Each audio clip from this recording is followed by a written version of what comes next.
Misaotra nanome fitenenana ramatoa filohan'ny anteny miram-pirenena, miarabantsika solombavam-bahoaka rehetra miara-mivory eto. Misaotra ihany koa andray matoa Prime Ministra tamin'ny tatitra feno dia feno izay noentinao teo.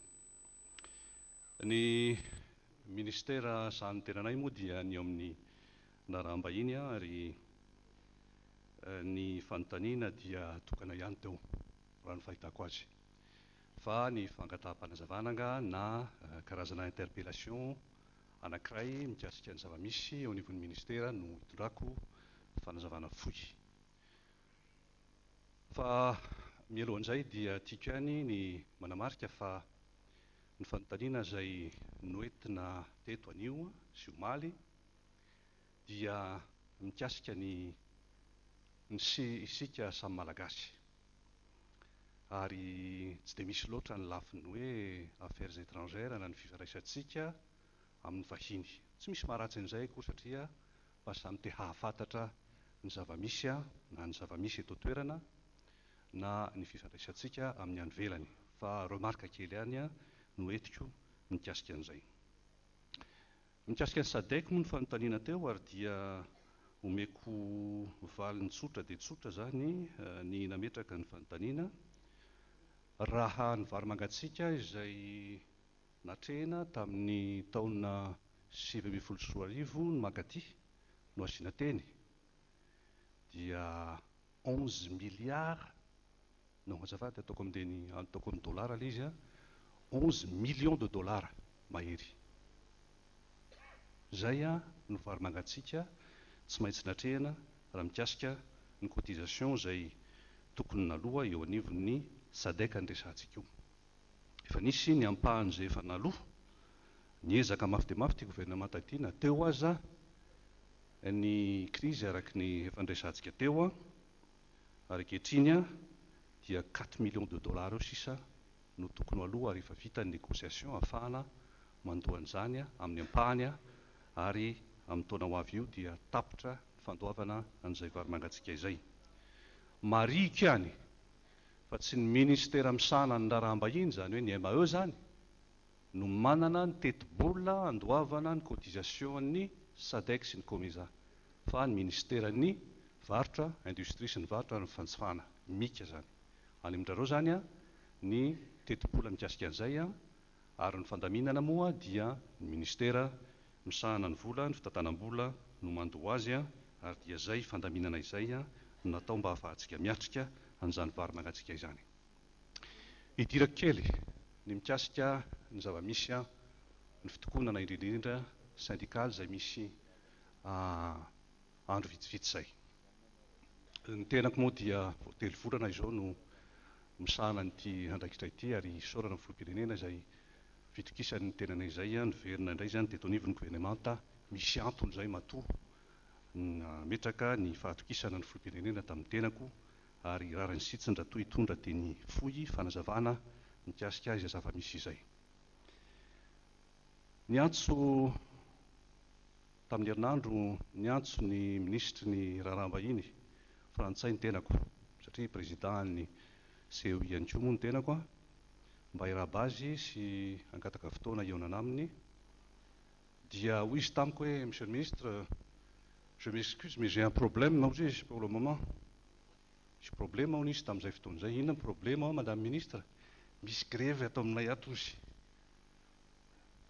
La Frantsa io.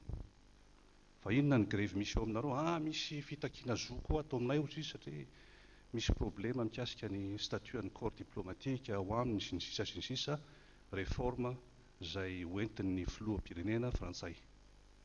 Ankehitriny toa miatrika an'izay ihany koa zany ny eto Madagasikara sy ny ministera ny raharaham-bahiny ary samy mijery am-pitoniana izay mahasoa ny fitantanana ny raharaham-panjakana amin'ny ankapobeny.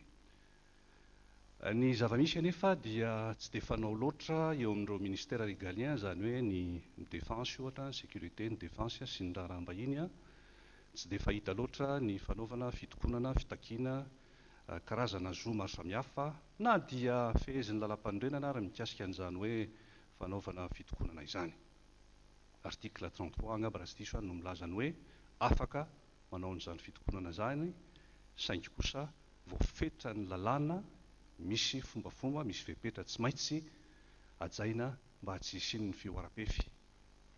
Indrisy anefa noho ny fitakiana sy ataoko hoe tsy fahampiny ny fifanakalozana angamba, ny tenako moa dia efa intelo metaona zao niona tamin'ny birao ny sandika rotonta, noho ny tsy fijerena an'izay lafin'izay angamba aloha hatreto dia lasa misy ny fitokonana ka manjary miteraka fahasairanana amin'izao fotoana izao. Na zany na tsy zany aza mitohy hatrany ny service minimum ary efa mitohy ny fandaminana eo anivon'ny ministera ny raharaham-bahiny mba tsy dia hisian'ny olana be loatra, ary mindro mahatoky ny tenanay fa ovaova ny problema izay napetraky ny mpiara-miasa.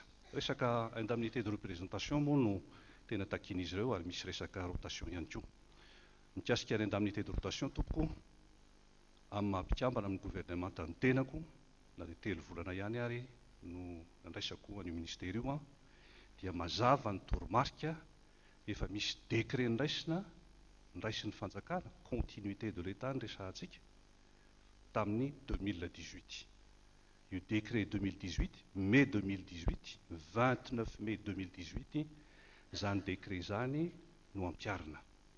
Aty aoriana, rehefa misy ny fandaminana tsy maintsy apetraka, mba tsy hisiany ny fiovaovanina eo amin'ny fandaminana maro samihafa sy indrindraindrindra ny izay mety ho fiantraikany amin'ny fitantanam-bola-panjakana, dia rariny sy hitsiny raha toa misy ny fijerena akaiky ny amin'izay eritreretina fa misy incidence budgétaire eo amin'izay fitakiana ny indemnité de représentation izay.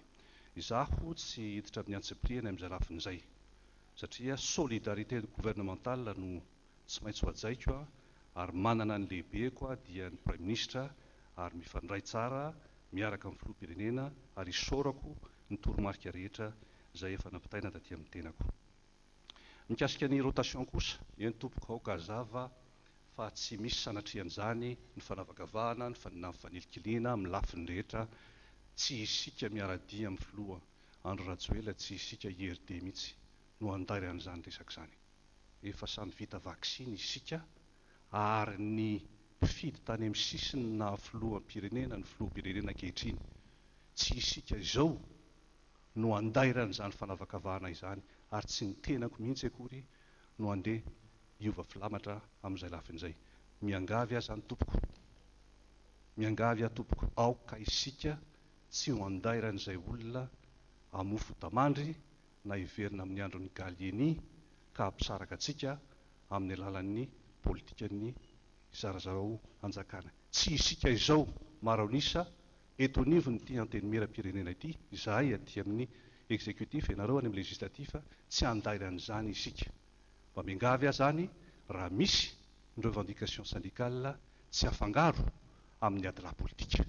Manimba ny firenentsika izany, manimba ny firaisankina-pirenena izany.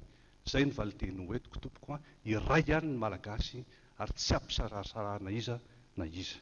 Zay tompoko no valiteny sy fanazavana hoentiko mikasika ny indemnité de représentation sy ny resaka rotation izay efa mitohatra any hatrany. Rotation moa dia amin'ilay hoe izay mpiasa tany velany ka mody aty dia ny aty indray zany no alefany dia nisy fandaminana tamin'ny 2019, manahirana kely ilay olona efa naverina tamin'ny 2019 indray zao no mitaky rotation hoe verina ny velany. Aza atao an'izany izy ity izay efa mba nahavita 3 taona na 5 taona na mihoatra aza, mba aoka aloha mba miasa indray aloha aty amin'ny département central, dia mandefa olona agent vaovao zany sika makany velany, satria be da be zany ny toerana tokony ho fenoana ametrahana agent any velany any. Efa manao an'izany isika amin'izao fotoana izao, ka tokony hampatoniana sy hampaharetana no andrasantsika ny fanapahan-kevitra mikasika an'izay. Zay raha matoa filoha no teny fanazavana hoentiko mikasika ny fanontaniana sy ny fangataham-panazavana. Misaotra raha matoa